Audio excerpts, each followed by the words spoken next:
Oh, medyo andyan na sila. Asan na yung lecture nga Rodan? Pindutin ko na yung Chrome. Yung ano, yung PowerPoint niyo, ma'am, nakabubad na yung calculation. Saan nga? Dito sa Chrome muna, tignan ko. O sa PowerPoint? Ma'am, sa PowerPoint yun, ma'am. Ma'am, tignan niyo sa anong folder. O yes, ma'am, sa folder po. Ito, nakaano. Tignan ko sa PowerPoint na kasi parang ano ako na to. Ayan. Yan, ma'am. Module 2. Ayan na ba? Ayan. Yes po. Okay na. Okay na, no? Hello? Xerox, nandyan kaya? Parang wala. Nandyan na sila. Nandyan na. Ano, pwede ko na start? Clear ba? Oo, pero clear. Kita niyo ako. Tanong nyo pa nakita na nila yung PowerPoint. Yung PowerPoint, nakikita niya? Ay, hindi naman doon nila nakikita. Doon sa may bandang parang Bible na naman. Ito, siguro ito. Hindi, ma'am.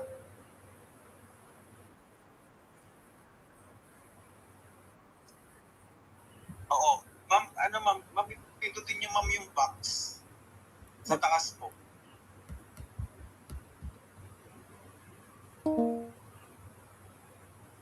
Yan, napindot ko na siya. Oh. Yan po. Pindutin niyo sa inyo, ma'am, yung color white po. Ay, hindi yan. Yung blue po na ikatlo. Yung sharing po. 1, 2, 3, yan. Yeah, ay, stop sharing naman. Teka. Yes, ma'am. Stop, ma'am. Stop. Ma'am, tama po, stop sharing. Pindutin ko yun. Tapos, ma'am, pindutin niyo po ulit.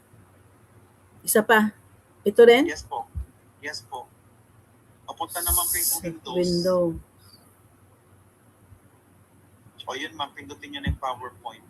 Tapos share. Share. Tapos punta po kayo dyan, ma'am, yung may basic nutrition, itik po ninyo. I-hide ko muna, no, be? No, ma'am, hindi, ma'am, itik nyo, ma'am. Itik nyo na. Saan? Tapos, ma'am, itik nyo, ma'am, yung blue. Ay, yung box, ma'am, sa may diet calculation. Yung box po niya sa may top. Teka. Naka-ano nag-start na siya sa ito yung saan banda dito, Ben? Itong yung square? box, yes po. Yan? Yes. Oh. Click nyo na po, ma'am. O yan. Nakita na po nila, mas malaki. Naka-share na. Yes. Pindutin ko muna yung hide dito. Yes po. Ito. Yan. Yes po. Oh. Ayan. Okay. Okay, Dok na? Yes, okay, Dok. Tapos ano ako, no? Yung kanilang, i-calculate nila yung kanilang body weight. Saka yung ano. Ma'am, pero ma'am, i-refresh niyo po sila, ma'am. Oo. I-discuss ko muna ito. Yes po. Sabi ni Brian, hanggang slides 10 lang? Yes po, hanggang sa step 8. Yun lang. After that, mag-stop na ako, ano na sila, sarili nila. Yes po. Okay. Kumain ka na ba? Hindi naman kita may Starbucks eh. Paano tayo? Nag-uulanan eh. O, pagkano na lang?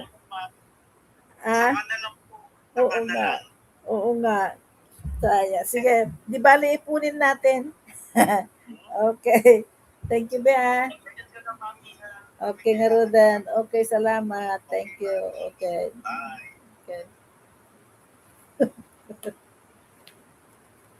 Kabait-bait naman ni ano. Xerox, nandyan kaya? Pero konti pa kayo, no?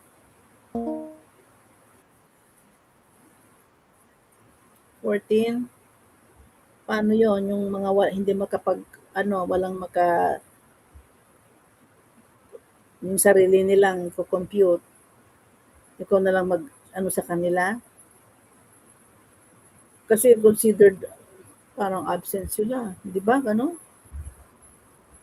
Puwede kong i-consider sana.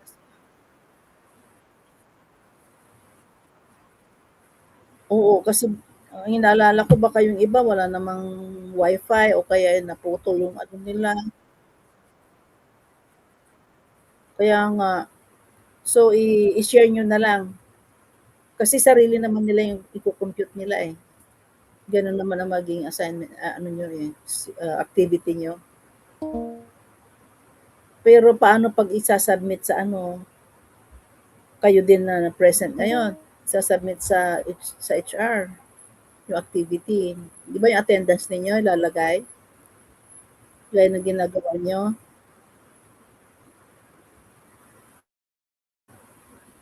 O ilan na kayo?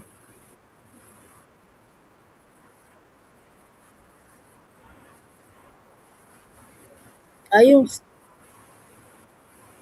doon sa ano, sa CHN. Oo, sa CHN yun. O ngayon, ah, sige try niyo na lang ng gano'n, paano niyo i-send sa akin yung attendance niyo. Oo, yung screenshot niyo nakasama ako niya, yung parang ginawa niyo last time. Oo, o yeah, 2:00. Ano na tayo? Hanggang 3:00 lang pala tayo, sira. Nakalimutan. Hindi, hanggang 3 lang ang ano ng school, ang folder nila. Sige, i-introduce ko na lang muna tapos ikaw nang mag-share sa kanila ha, para pag-submit nyo, parang ganun na rin. Pati yung attendance. Saan na si John Paul? Hindi ko na naririnig.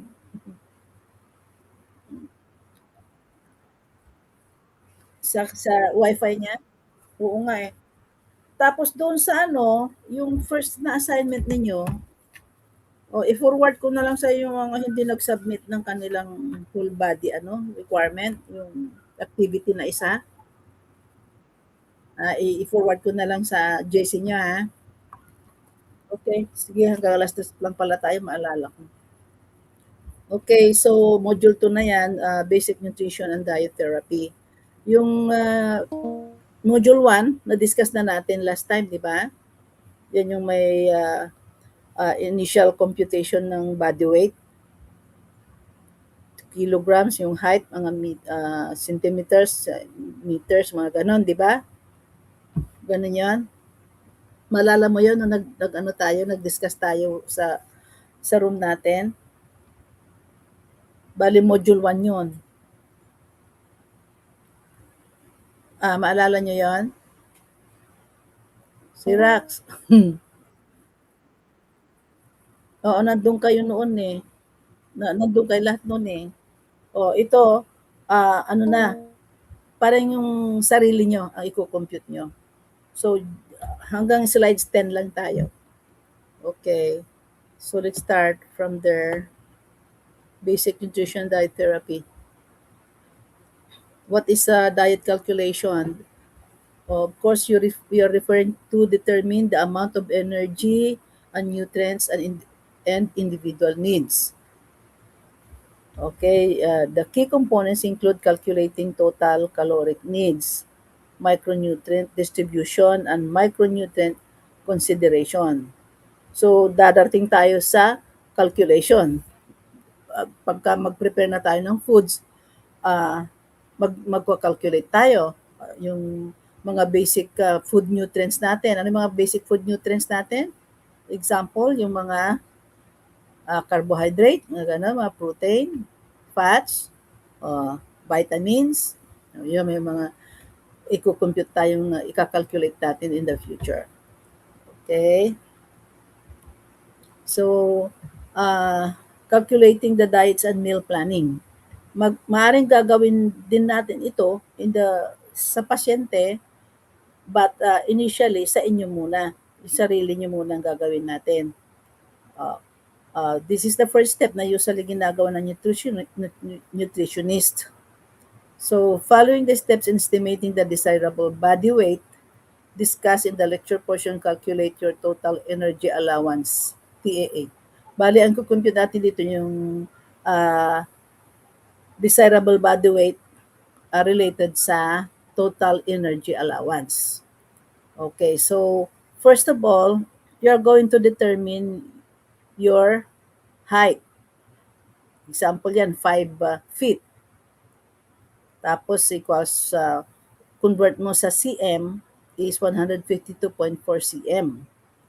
And isa pa, you're going to compute also your actual body weight para yung height plus actual body weight equals magiging 43 kilograms. Magiging kilograms. Okay. Yung example na yan, sige, tingnan natin ha. Okay. The desired body weight, this one na lalabas is 47.2. Nakikita nyo yun sa ibaba. So, how did they get it? Okay. Ang gagawin mo ngayon, you convert the 5 feet na height ng isang client into a centimeter. Yan. Tapos pag na-convert into centimeter, yung into 100. Yan. Tapos, pagka na minus na minus 100, lumabas yan. Okay, sample natin yan halimbawa.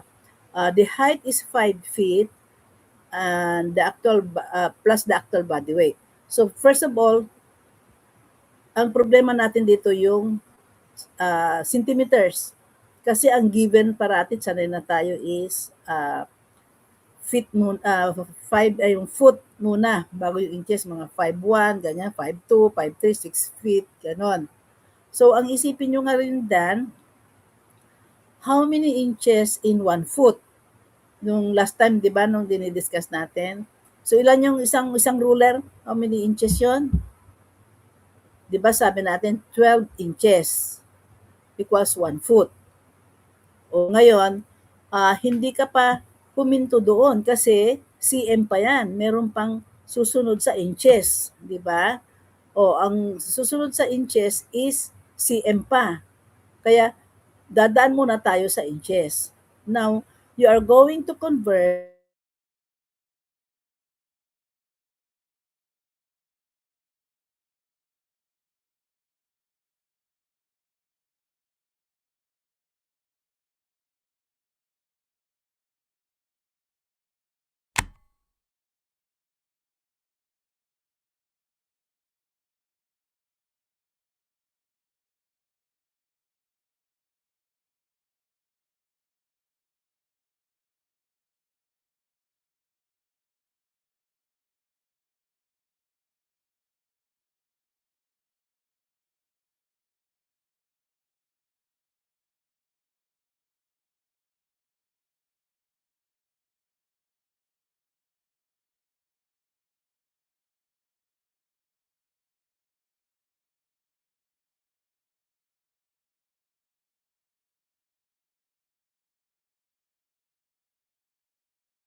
multiply nyo 5 times 12. Oh, 60. Okay, very good. Ngayon, hindi ka pa nakarating sa cm. So, ngayon, i-convert mo na naman yung 60 inches na yan into cm. Kasi, para ma-compute natin yung desired body weight, you have to go to the cm level sa centimeters. Oh, so, how many centimeters are there in 1 inch? Si Rax, sumagot ka noon. How many centimeters are there in 1 inch? Yeah. 2.54. Yan, 2.54 cm, di ba? Okay, kaya 2.5, ganun. Okay. So, kasi yung sa ibang tape measure kasi 3 point something. Ito kasi binase nila sa 2.4 cm. Okay. So ngayon, balik ka dun sa 60 inches. Kasi yung 5 feet, kinonvert natin into inches. Kaya 5 times 12, naging 60. Okay. So ngayon, 60 na naman times 2.4. 152.4 po. 60 times 2 because 2.4 cm in 1 inch. Ilan ang nakuha nyo? Yun na. 60. Ma'am, 2.4 po or 2.54 po? Yeah, 60 times 2.54 kamo nga. Times Opo. 2.54 because there are 2.54 cm in 1 inch. Equals, ilan ang lumabas? 150.4. Yan, 152.4 cm. Yung nasa taas, yung determine your height. Muna, doon tayo sa taas. Kaya naging 152 cm, 0.4 cm. Okay, nakuha nyo ako? Okay. So, at least, yung unang measurement na yon nakuha nyo na kaagad. To plus your actual body weight mo. Yun ang lalabas na ano natin. Okay? So, your actual body weight is, ano yun? Is 43 kilograms. Halimbawa, nag-weigh ka, yan ang height mo. Tapos yung actual body weight mo is 43 kilograms. So may idea ka na, 43 kilograms pala ako or 50 kilograms or 60 kilograms. Yan. O ngayon, balik tayo sa cm, yung desired, to get the desired body weight. So 152.4 cm minus 100. Given yan, minus 100 equals 52.4 cm, right? O ngayon, yung lumabas na yon, multiply nyo ng 10%. 10% of 52.4 cm. Ang lalabas ay 5.2. Yan yung nakikita nyo dyan sa baba, 5.2. Okay. So, ngayon, balik ka sa 52.4 cm na nakuha mo minus 5.2. So, lumabas yung 47.2 kilograms. Yun ang sagot ng desirable body weight mo. Desirable body weight, 47.2 kilograms. So, anong nangyari doon yung 43 kilograms na ano? Medyo underweight siya. Diba? O, sige, tingnan natin yung next slide. Nakuha nyo yan? Picturean nyo lang, ha? Okay, okay lang kaya? Nakuha nyo yan? Yung desirable body weight?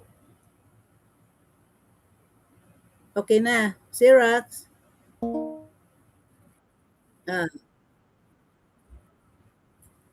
Yung 100? Oo. Yung 100 given na yan. Oo. In order to get yung ano nyo, ideal, yung CM na yan.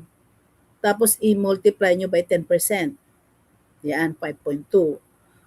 So, balik kayo sa 52.4 minus 5.2, yun ang magiging DBW, desirable body weight. 47.2 kilograms ang kanyang ano niya. Okay? So magiging, if you are determining your desirable body weight, kung weight ang tinatanong, magiging kilograms ang sagot. 47.2 kilograms. Ngayon, meron tayong graph na pagtitinginan kung underweight, overweight, or ano man kung sino man sa inyo ang mga healthy o kay under or okay lang, nasa normal lang sila, ganon. Okay. Wala pa yung height dyan, ha? Yan. Sampling yan naman. Another one. Calculate your basal needs. Yan yung kilocalories na sinasabi. Okay, given na naman ito, 0.9 kilocalories times 47.2 kilograms. Yan yung nakuha natin kanina na DBW. Times 24 per hour, 24. Inilagay nila, 24. Equals, ang lumabas is, ang magiging needs nung 47.2 kilograms na yan na tao is 1,019.5 kilocalories. Oh, parang rule of thumb na yan, yung basal need niya. For male, is 1 kilocalories per kilogram. Yan yung magiging DBW per hour ng isang male. Okay. So kung female ka naman, kaya yung male, yan ang susundan nila. Yung female naman, okay, 0.9 kilocalories per kilogram ang nila, ang requirement. O ngayon, kung ikaw ay lalaki, balik ka dun sa taas, 1 kilocalorie, yan na, 1 kilocalorie times 47, underweight naman yan, times 47.2 kilo, DBW times 24, yun ang lalabas, kilocalories. So parang given yan. Kung sa babae, 0.9 calories per kilogram. Okay? Tignan na naman natin to. Ito naman sa computation ng kilocalorie. Sample 3, another one. Estimate the physical activities into how many kilocalorie. Kung estimate naman ng physical activities, yan. Basal needs plus physical needs. Sedentary. 1.019.5 kilocalories times 0.30 equals 305.9. Sundan nyo lang yan, ha? Physical needs, approximate percentage increase above basal needs. So use your lower factor for women. Yan. Bed rest, 10 to 20%. Sedentary, 30%. Light activity, 50 to 60%. Moderately activity, 60 to 70%. Severely active is 90 to 110%. Okay? Okay, next slide. Tingnan natin yung next slide. Kilocalorie naman yung isa. Then, add values from 2 and 3. Yung nakikunyahan nyo sa kanina, sa 2 and 3. To get naman yung TEA. Total Energy Allowance. Picturean nyo lang si Rox, ha? Total Energy Allowance. So, 1,019.5 kilocalories plus 300.9 naman ngayon is magiging 1,325.4 for the TEA, Total Energy Allowance. But sa lecture yan, sa lab Nutri lecture, inaano nila yan. Sa laboratory ito naman, computation kaagad. Okay, let's go to next slide. I-guide nyo na lang ito pagka mag-compute kayo. Yan. Distribute naman total energy allowance among carbohydrate, protein, fat as follows. Carbohydrates is 50 to 70%, protein is 10 to 15%, fats is 20 to 30%. How are you going to distribute for this?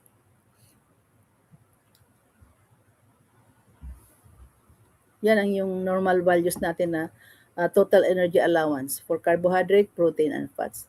Allowance for protein can also be provided based on the recommended energy and nutrient intake for Filipinos. Okay? Hanapin natin yung Appendix A. Yeah. Okay?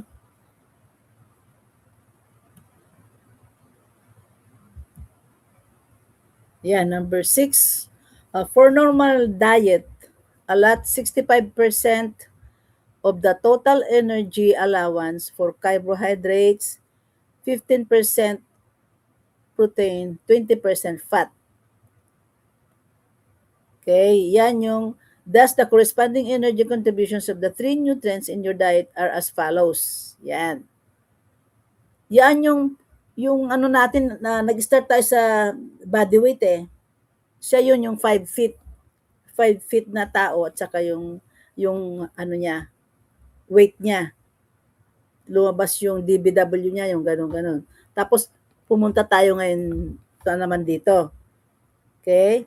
The carbohydrates, yung na-compute kanina, 1,325.4 kilocalories times 0.65 equals 860 kilocalories. Ang protein naman niya, na kailangan niya na protein niya is 1,325.4 kilocalories times 0.15 equals 198.8 kilocalories. Sundan nyo lang ito pagka ano kasi hanggang ano lang tayo, hanggang dito lang sa slides, hanggang 10 lang. The fats is, yung given niya dito, the fat is 0.20. The protein is 0.15. The carbohydrates is 0.65. Laki ng calories ng carbohydrates talaga, no? Ang protein mo na kailangan ng 5 feet na yon is 198.8 kilocalories.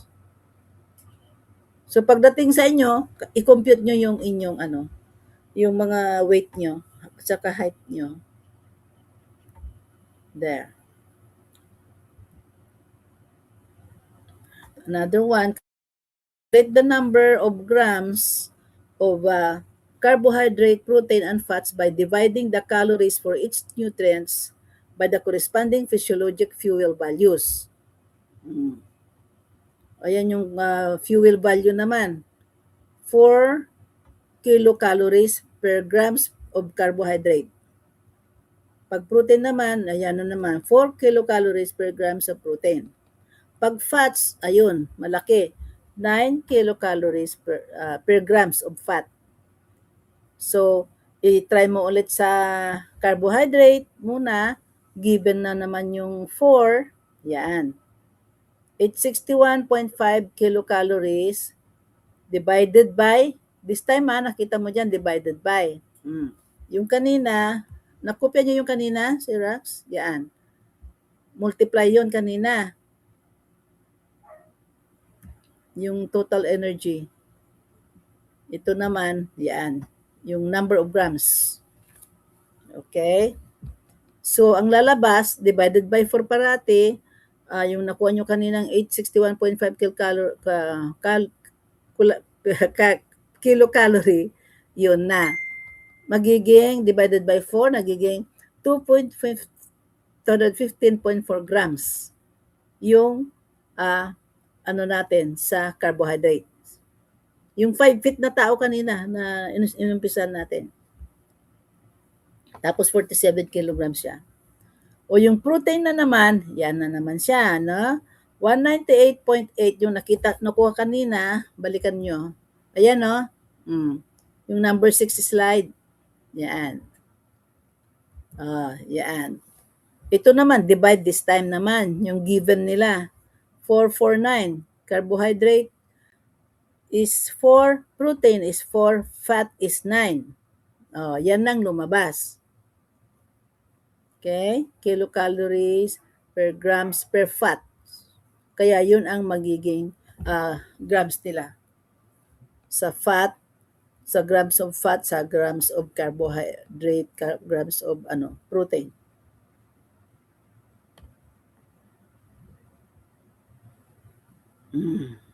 Yan na. Yan. For simplicity and practicality of the diet prescription, round off calories to the nearest 50. Ganun naman yan ginagawa natin di ba? Kung may nabitin na number, always round off to the nearest 50. Yan. And carbohydrates, proteins, and fats to the nearest 5 grams. Then, thus your diet prescription is, yan na. Diet treatment calories is 1,350 kilocalories. Carbohydrates is to 215 grams. Then, the protein is 50 grams, fats is to 30 grams.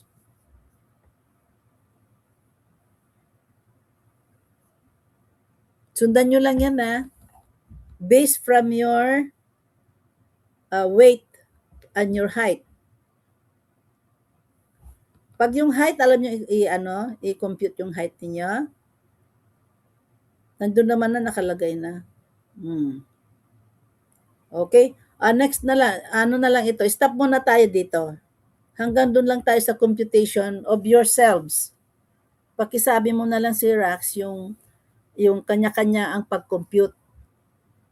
Because nandito naman sa inyong isinubmit yung weight nyo at saka nandito naman Kaya makikita naman na ito. Okay, so balik tayo si Rax doon sa yung nakita na natin yung conversion ng height. 'Di ba? Into cm bago natin makuha yung Ngayon, yung body weight mo, body weight ng sa inyo, kung 43 kilograms ka, okay. Pero kung pounds ka, i-convert mo pa rin into kilograms. Sabihin mo sila, i-convert pa rin nila into kilograms. So, how many pounds are there in 1 kilogram? Alin mas mabigat? Pounds o kilograms? Mas mabigat ang kilograms. Kasi 1 kilogram lang is 2.2 pounds. You need 2.2 pounds to become a 1 kilogram. So, kung given na yan, 43 kilograms pounds ang gusto niya, i-convert mo na naman yung pounds niya. Let's say 50 pounds, 80, 60 pounds. O i-convert mo into kilograms divided by 2.2 para maging 1 kilogram equals 2.2 pounds. O, ganun na yan. Si Rax? Okay na? So hanggang alas 3 lang tayo. So nandito lang ako kung in case na but everyone will have to submit yung sarili nyong body weight at saka yung inyong height. Yung desired body weight, yung TAA, yan. Yung hanggang sa tayo, nag-compute yung sa potassium, sa grams, sa carbohydrate, sa grams, at saka sa protein. Okay na? Pakishare na lang sa kanila, ha?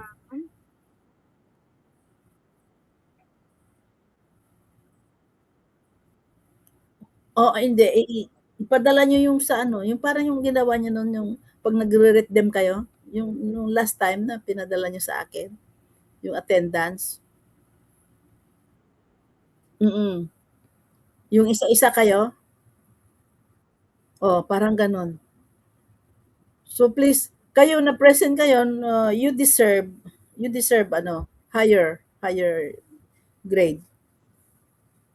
Eh, yung mga ano, siyempre may konting discount. Okay? Oh, ayos na. Magbababay na ako para maka-concentrate kayo? O hanggang 3:00 lang tayo? Hintay-hintayin ko lang? O puwede, 'pag hindi, okey lang. Ah, mm, i-ano niyo hanggang siguro, teka, ano ba yung sabi nila? Puwede hanggang gabi, paano natin, para maipon na lahat 'yun bago matulog. 10 o'clock, ha? Okey, kasi baka bukas, if God permits, magkita-kita tayo sa school, eh, kung hindi, ay ganito na naman ang labas natin. Okey? Yung attendance ninyo, ha? Hmm. Sige, ba-bye na. Bye. Okay, thank you.